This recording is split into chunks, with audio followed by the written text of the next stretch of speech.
بسم الله الرحمن الرحیم. شروع کوم د الله تعالی چې ډېر زیات بخښونکی مهربانه دی. کتونکو یو ځل بیا وکاس خان د سپیشل فرندز فاونډیشن د طرف نه تاسو ته مخامخ شوم. یقینا چې ډېر وخت بس مخامخ شوم او د یو خاص غرض دپاره، چونکې تاسو ته بهتره معلومه ده چې رمضان المبارک د رحمتونو میاشت یو ځل بیا را روانه ده او زموږ د سپیشل فرندز فاونډیشن همیشه دا کوشش کوي چې موږ په دې میاشت کې چې کوم بېوسه خلک دي، کونډې دي، کونډې رنډې دي، یتیمان دي، بېوسه خلک دي، د هغې موږ خاص خیال وساتو. په دغه غرض سره نن تاسو ته مخامخ شوم او خواست مې دا دی چې موږ کوشش کوو رمضان المبارک کې په دغه میاشت کې چې موږ غریبانو یتیمانو ته راشن ورکړو، هغه خاندانونو ته راشن ورکړو چې د هغې څه وس نه کېږي.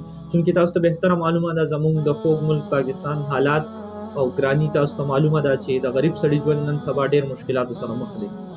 زموږ واکداران چې کوم دی هغې د کورسۍ په جنګ کې نښتي دي او چا سره دا احساس نشته چې دغه رمضان المبارک د رحمتونو میاشت را روانه ده، په دې کې چې کوم دی موږ د غریبو خلکو د څه پیکیج ورکړو، خو چاته دا شیز د دې خبرې چا سره احساس دی. تېر ځل موږ تقریبا 85 خاندانونو ته راشن ورکړو چې په هغې کې په یو راشن پیک کې مطلب یو پیکیج به مونږ چې کوم دی په یو پیکیج کې یو پیک کې مونږ سره د 3500 روپو راشن و.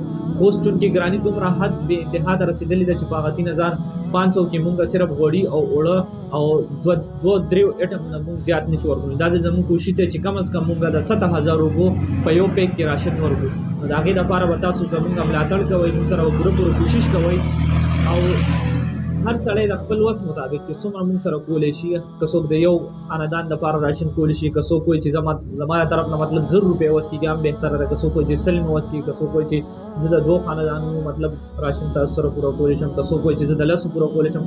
نو تاسو ټول موږ سره خپل تعاون په دې کې کولی شئ او ستاسو یو روپۍ ستاسو یو انا انشاءالله هغه به چې کوم دی دغه غریبو بېوسو خلکو ته رسي. نو یو ځل بیا په آخره کې تاسو ته ریکویسټ کوم، تاسو ته خواست کوم چې په دې میشن کې په دې کوشش کې موږ سره تاسو خپله مرسته وکړئ. ستاسو په وجه به انشاءالله موږ د خپلې علاقې د غریبو یتیمو بېوسو خلکو خیال ساتو. یو ځل بیا ریکویسټ کوم چې موږ سره په دې کې پوره تعاون وکړئ او زموږ دغه میشن کامیاب کړئ. په آخره کې ما خپل ورور وقاص خان له ورکړي اجازه چې چېرته هم یې ښاد آباد به جاري شي. السلام علیکم ورحمتالله.